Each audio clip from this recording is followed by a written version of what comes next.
So ayun guys, andito na ako sa CR. Mapapansin nyo guys, ito yung tiles. Kita nyo may gap siya. Ang purpose ng gap na yan, o siwang, sa lindol yan.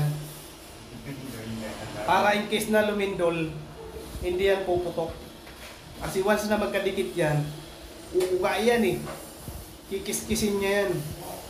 Kaya kung mapapansin nyo, yung sa mga ano, halimbawa yung sa train o LRT, pag tininan nyo yung flooring doon ng tiles, pumuputok siya dahil umuuga nga eh. Umuuga. Dahil yung sa gap, kailangan pag ganun na malalaki dapat ang gap kasi umuuga para hindi puputok yung tiles. Malakas ito pag pumutok. Nagka-crack to na parang salamin. Yan o. Kaya mas maganda tong may gap siya. Ayan. Kaya kung magpapatiles kayo, huwag nyong ipa-0-0 yan na magkadikit. Mas maganda niyan may gap. Siwang. Kasi nga, alam mo sa Pilipinas, may lindol.